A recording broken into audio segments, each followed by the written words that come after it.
Sobre as articulações e vamos começando pela classificação que existe entre elas. Nós temos aí, vamos dar ênfase aí a uma classificação funcional, que diz respeito aos tipos de movimentos, e uma classificação estrutural, que diz respeito a como esses ossos são ligados entre si dentro de uma articulação. Do tipo funcional, em que as articulações são definidas pelo tipo de movimento, nós temos aqui as sinartroses, em que não é permitido movimento. Temos um crânio com essas suturas. Lembrando que todas as articulações, em algum momento da nossa vida, foi permitido movimento. Comparando aqui o crânio de um feto, onde existem as chamadas fontanelas ou fontículos, em que ainda se permitia movimento. Isso aqui é importante para o momento do parto, em que é permitido ainda se comprimir essa cabeça para a passagem na pelve óssea feminina. Aqui temos uma outra fontanela ou fontículo, né, entre os ossos parietais e o occipital. E aqui outro exemplo de fontanela, um fontículo aqui, um póstero lateral. Esse exemplo também, fontanela ou fontículo bem evidente.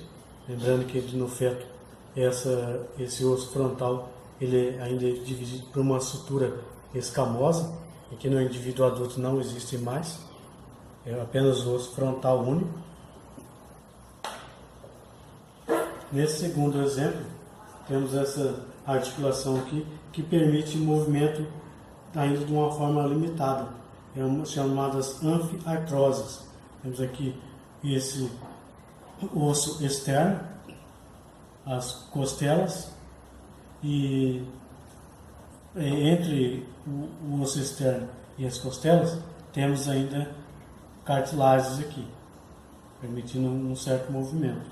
E ainda tendo, nesse exemplo aqui nós temos uma coluna vertebral, as vértebras aqui, esse aqui é o músculo diafragma. Nesse exemplo, nós temos que entre as vértebras existem discos intervertebrais. Eles possibilitam a articulação, poupam o atrito entre esses ossos das vértebras e permitem um certo movimento ainda. Nesse terceiro exemplo, nós temos as diartroses.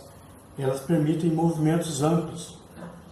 Temos aqui uma articulação do fêmur com o osso do quadril, que vocês podem perceber movimentos amplos aqui, no meio da cabeça do fêmur, que tem um formato de esfera ou esferoide, que se encaixa no acetábulo do osso do quadril. Do tipo estrutural, nós vemos que é levado em conta o tipo de tecido que une aí as diferentes articulações. Então temos as articulações do tipo fibrosas, que aqui essas do crânio, em que esses ossos eles são unidos aí por um tecido conjuntivo não modelado, e ele é rico aí em fibras de colágeno, não permitindo aí o movimento. Nesse segundo exemplo, são articulações cartilagíneas, são articulações unidas por cartilagem, que nós vimos aqui as costelas, entre costela e osso externo, vemos também os discos intervertebrais, tá? E por fim as articulações sinoviais, são o mesmo tecido da primeira, das fibrosas, também por um tecido conjuntivo denso, não modelado, mas que ele tem uma cápsula articular, e dentro dessa cápsula articular temos uma membrana sinovial com líquido sinovial dentro, né? Permite movimentos amplos. Então, fechando, temos articulações do tipo fibrosas, essa primeira, aqui as cartilagíneas e as sinoviais. Fibrosas, vamos mostrar aqui no crânio 3 tipos de suturas que são exemplos de articulações fibrosas. No primeiro exemplo temos aqui essas suturas entre os ossos parietais, ou também aqui entre os parietal e frontal, que são serreadas ou denteadas. elas são unidas dessa forma. Aqui, lateralmente, temos suturas escamosas, em que elas são lâminas de tecido sobrepostas uma sobre a outra. Por fim, aqui temos sutura do tipo plana, em que dois ossos eles se unem paralelamente. As fibrosas do tipo sindesmose, nós vamos dar 3 exemplos. O primeiro são essas membranas interósseas entre aqui o rádio e a una, membrana interóssea. Permite esses movimentos, ligando rádio e una, membrana. E ainda, entre tíbia e fíbula, temos novamente uma membrana interóssea e ainda temos uma sindesmose tibiofibular na região distal de tíbia e fíbula, unindo os dois ossos. Por fim, as fontanelas, nós temos esse exemplo aqui. Nós temos aqui uma mandíbula em que alguns dentes eles estão fixados dentro desses alvéolos aqui. Essas articulações fibrosas são chamadas de gonfosas, em que os dentes ficam dentro desses alvéolos. Cartilagíneas, nós temos aqui o osso externo, as costelas, essas cartilagens aqui. São articulações cartilagíneas do tipo sincondrose. Outros tipos de articulações cartilagíneas temos aqui a sínfise púbica, unindo os ossos do pubis, a região púbica, e também os discos intervertebrais, separando as vértebras umas das outras. Sobre alguns exemplos de ligamento que nós temos, a nomenclatura é bem simples, ela está relacionada ao local de origem e inserção desses ligamentos.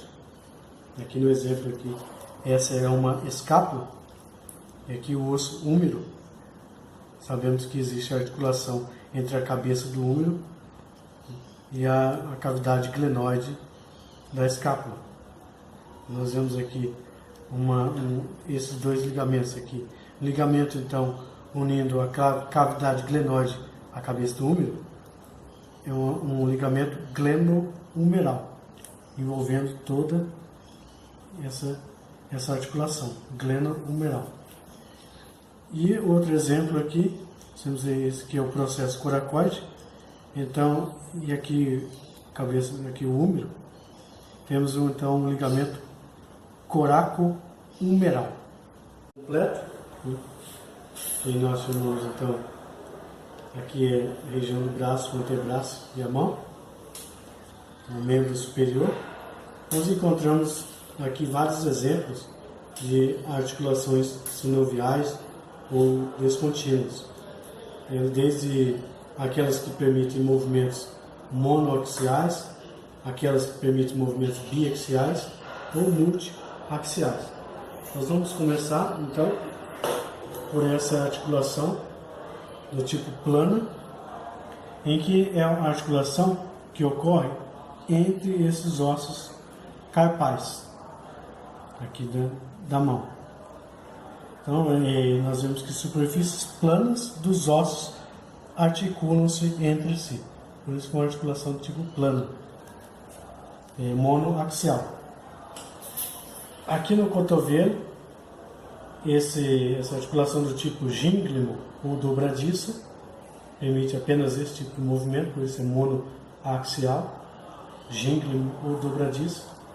Temos aqui essa articulação do tipo trocoide, entre aqui rádio e una, onde essa parte da una é fixa e funcionando como um eixo em que a cabeça do rádio se articula. Então, do tipo trocoide, também monoaxial. Essa articulação do tipo elipsoide, temos aqui ossos metacarpais e as falanges. Então, nesses ossos metacarpais existe esse movimento dessa forma, e um pouco lateralmente também. É como esse movimento do nosso dedo aqui, e dessa forma. São movimentos biaxiais, entre os ossos metacarpais e a primeira falange.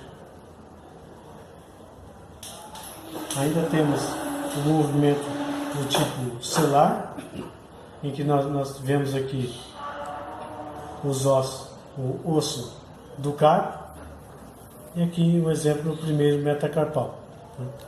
Esse movimento que ele permite aqui e um pouco lateralmente, então da mesma forma aqui, e um pouco lateralmente aqui, do tipo celoide.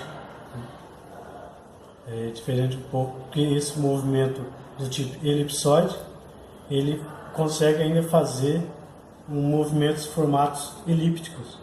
Aqui é um pouco limitado, ele mais é tanto dessa forma e assim também.